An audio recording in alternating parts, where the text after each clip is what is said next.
If there are no other questions at the moment, then what I suggest we do is we move on to the formal AGM, and then we can always have an opportunity for people to ask anything else after that. So yes, as veterans of this will be aware, Co-operative Community Finance is the trading name, as it were, for a group of 3 companies. So we have Industrial Common Ownership Finance Limited, the original company, which we have the 47th annual general meeting, and then we have the wholly owned subsidiary of ICOF, the ICOF Plc, which many of our members are invested, and then we have the ICOF Community Capital, which is our most recent addition, only 26 years old, which is the society, the cooperative, which ultimately will be the sole entity once we finish this 10-year process of consolidating ourselves into a single organisation. So people in attendance today may be members of one or more of these companies. We're going to do voting online, so we're unable to give you different coloured ballot papers to remind you which companies you're a member or a shareholder of. But we're going to trust that people will vote on the things that they're entitled to vote on, and then the staff will check the results from the records afterwards. So when you get to the minutes, if their numbers are slightly different, it's because people have been checked to make sure that they weren't voting in things they weren't supposed to do. But we're just going to go on trust, because this is a slightly unusual circumstance, as I'm sure you're all getting used to by now. So let us start with the ICOF Limited AGM. And so on this, we have 13 apologies, and we have 2 people who have proxy votes for this. So first of all, can I ask if anyone has, can I ask if you will vote to approve the minutes of our last annual general meeting? We're going to do this by poll, so you should get a pop-up on your screen, which will enable you to vote to accept or reject the minutes. I'll give you a few minutes, or a few seconds at least, to do that. I had to vote myself as well. How are we doing, Ian? Have we still waiting for people to vote? I think we're there. I'm going to end polling. Okay, and then hopefully that will show us the result. Excellent. Good. So that's the minutes approved. Yeah, there'll be a few of these as we go through the formal business. Hopefully, relatively simple. So yes, the next vote is to approve the statement of accounts, the summary of which Al just presented. So, Ian, if we can have that poll up.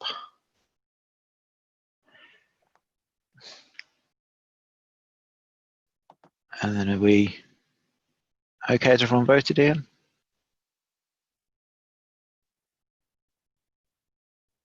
Yes. Great. Thank you very much. That's excellent. That's approved. So then the next step is the election of trustees. Now, there are 3 trustees who have come to the end of their terms. James Alcock, myself, and Jenny Fink. So as I am standing down and alongside the others, putting myself up for re-election, I'm going to hand over to our company secretary, our society secretary. Well, depending on which, no, it's company secretary in this AGM.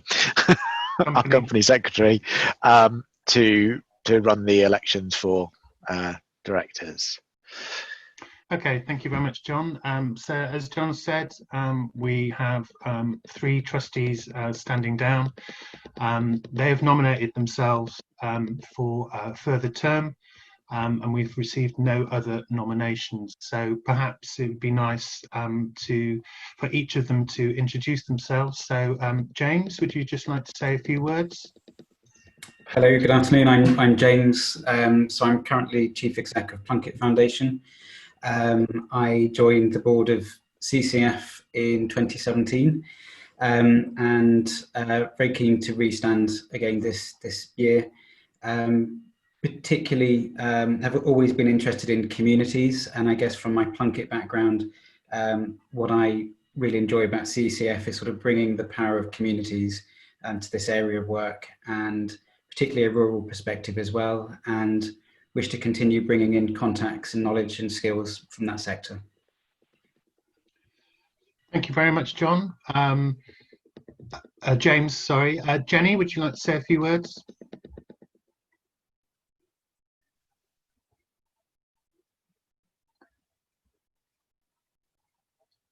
Can you unmute?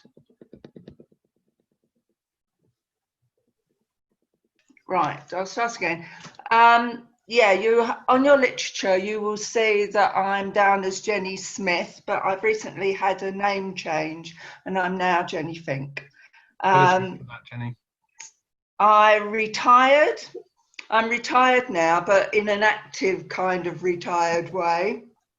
I'm involved in, member of Co-op News, Jazz Co-op, and a couple of societies. For the last 3 years, I've been on the ICOF board and trustee as staff trustee. You will see from your report that I missed a few meetings. That was due to personal health issues and caring for my son. Yeah, I want to continue as a representative of yourselves, bringing in the experience that I've had since the early 1980s in community co-ops, worker co-ops, CDAs and credit union movement. So thank you. Thank you very much, Jenny. And John, finally. Yeah, I'm John. I have been on the board for 3 years since you last elected me. When I was first elected onto the board, I was the General Secretary of Woodcraft Folk, the cooperative youth organisation. And that was my kind of route back into co-ops, having worked in worker co-ops back in the 1990s.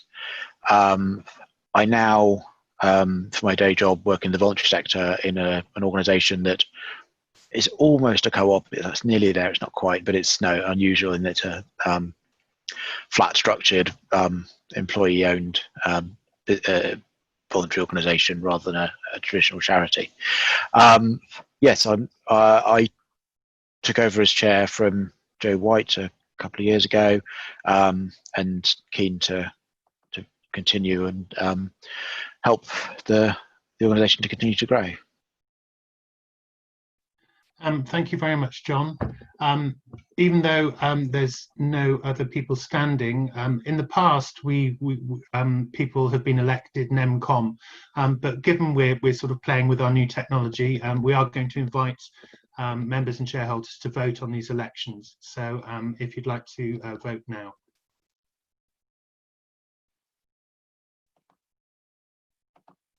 And you do have 3 votes.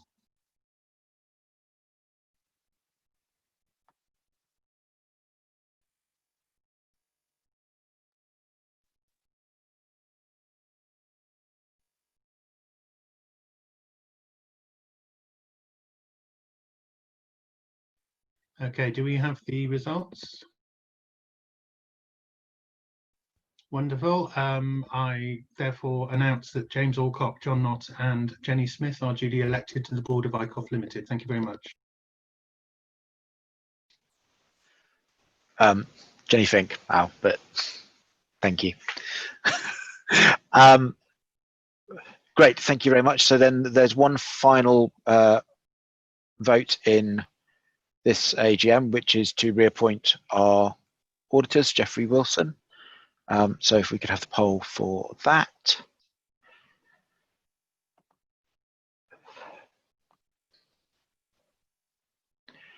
And then once everyone's voted, if you can just show us the results, Ian.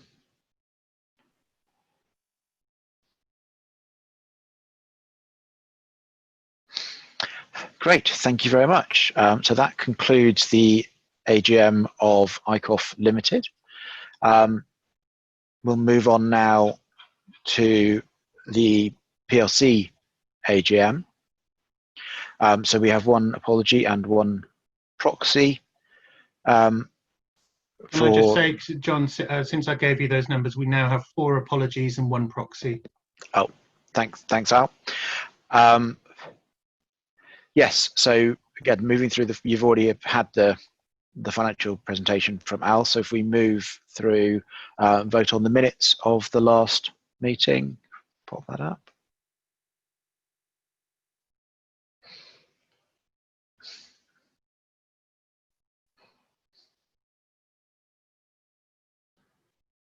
And then if everyone's voted, we can have those results. Excellent. And then similarly on the accounts, which is a summary you've just seen from Al.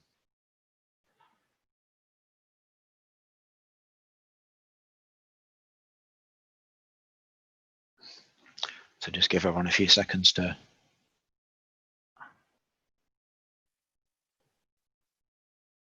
vote on that, and then the results. Excellent. Thank you very much. So then the elections on this one are slightly different. The board of the PLC are the board of the parent company, with one addition, which is a representative of the shareholders. And Andy Love has been that representative, is coming to the end of his term and offers himself for re-election. So Andy, would you like to just say a few words to introduce yourself? Just to confirm, my name is Andy Love, and as was indicated in the chair's comments, I've been the shareholders' representative for some considerable period of time. But I think it's an important role that upholds the rights of shareholders in the PLC. I am a long-term employee of the retail cooperative movement. That's where I got my interest in cooperation. I subsequently served up until 2015 as the Labour and Cooperative Member of Parliament for Edmonton, where I took up cooperative issues. I put myself forward. I'm currently still involved, although I've retired. I'm still involved in the credit union movement and in other aspects of cooperation. And I look forward to a better year coming for the PLC and for ICOF generally. Great, thanks, Andy. So if we can now move to the vote on that on the same basis as Al said before, we don't have a contested election, but we will vote anyway because we're online.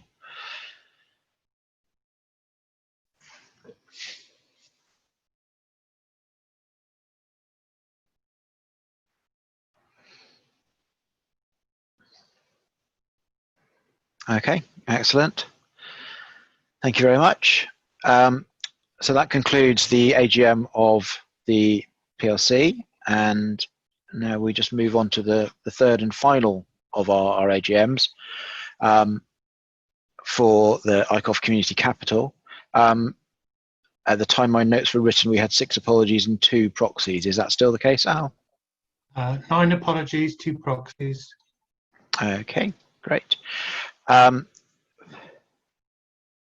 So as with the others, let's first vote on the minutes of the last AGM.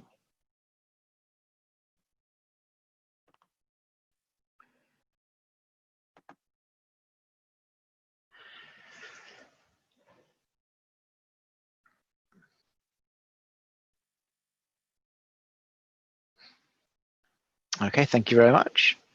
And then also on the statement of accounts, of which the summary was presented by Al earlier.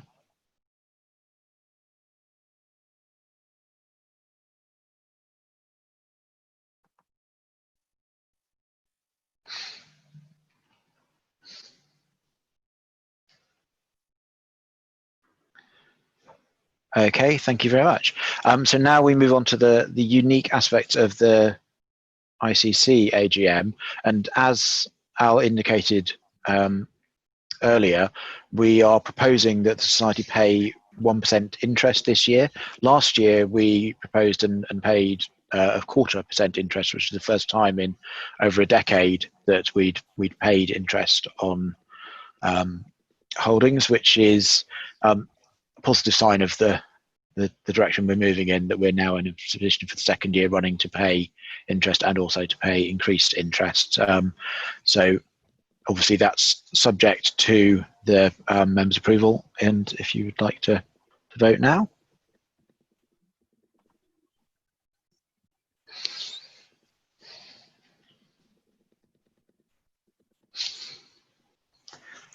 Brilliant, thank you very much. Now we move on to two slightly odd things. The first two AGMs, being a limited company, a PLC, are covered by the Companies Act, which means that online meetings are automatically allowed, even if your rules don't explicitly allow them. Society legislation is slightly different, and there's no automatic permission for online meetings. We have for some time been talking about the possibility of this, but had not prior to now got around to amending our rules to allow online meetings.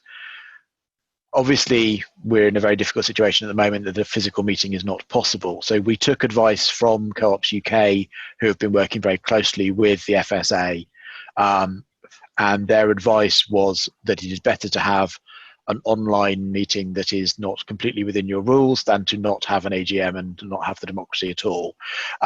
So we're holding this meeting in line with that FSA advice, but also bringing to it two rule changes, which we'll ask you to vote on now.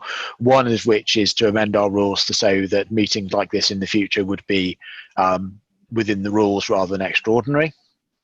And then the second one, which we'll vote on separately, is to ensure that we can communicate with members electronically rather than having to put things in the post in order to be legally compliant.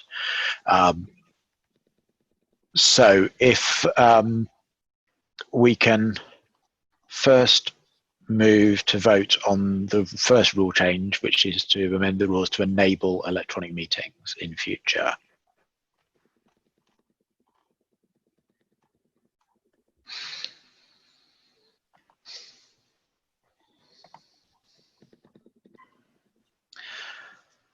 Brilliant, thank you. And as I said earlier, the nature of this meeting is that we actually have more members and shareholders here than we would have had in a physical meeting. So even though we're doing this in a slightly extraordinary way, it does feel like it's a more democratic way to make that rule change than if we'd done it in a darkened room. So let's move on the second one, which is about enabling us to communicate electronically. So if we can have that poll up, please.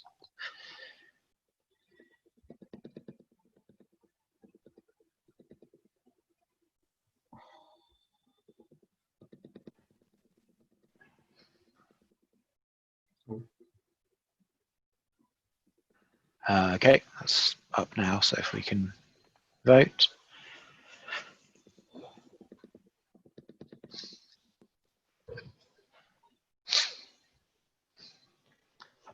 Brilliant, thank you very much.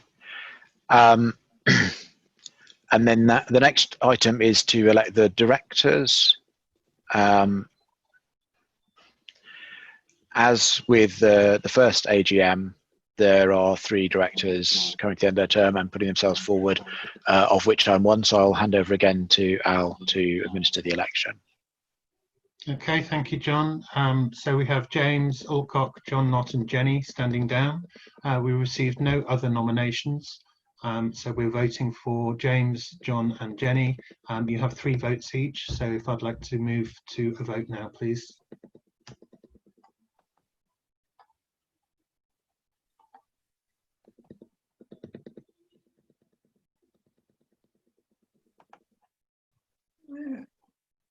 Wonderful. Thank you very much.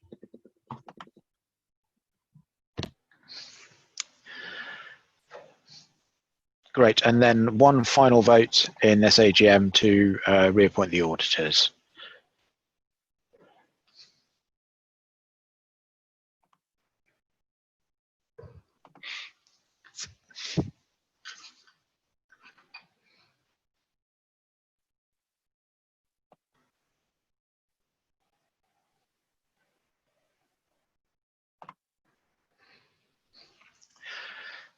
Great, thank you very much. One more formal thing I'd like to do, not technically part of the agenda, but I think important to do. We have a few of our directors and trustees leaving us at this point, and I just wanted to take the opportunity to thank them for their service. So for a number of years, both under Joe White's chairing and also supporting me for the last couple of years, Andy Harrison has acted as our vice chair, and after 7 years on the board, Andy is stepping down to focus on some of his other interests, working on employee ownership of companies. So he isn't able to be with us today, but I would really want to put on record my thanks to Andy. I only agreed to take on the role of chair if he carried on as vice chair, so it felt like a leap to go straight into that role and take over from Joe. So I'm very grateful to him for that. The second person who is coming off the board at this point is Brian Titley, who has served for a total of 17 years on the board, the last few of those as our treasurer. So immense thanks, Brian, for all of your work over all of those years and your support in my time as chair. And then the third person is our representative from Co-ops UK. Zena King has taken that role for the last 3 years and is to be replaced from our next meeting by John Forbes, who I think is here. So welcome, John. Zena, as some of you will know, is currently on maternity leave, having recently given birth to her daughter Ziza. So we're very excited for her great news, and it's sad to see her step down, but completely understand why her focus is elsewhere other than being on the board of CCF at the moment. So thank you very much to the 3 of you for your massive contribution. That is it. I did say I would give people the opportunity if they had any further questions that they had thought of but hadn't asked earlier in the meeting. I'll give people a couple of minutes or so to type if there's anything that people wanted to ask. But if there's nothing else, then I will in that case say thank you very much for attending our first online AGM. And yeah, we look forward to seeing you again at either at a future digital or physical AGM, and enjoy the rest of your day. Thank you very much.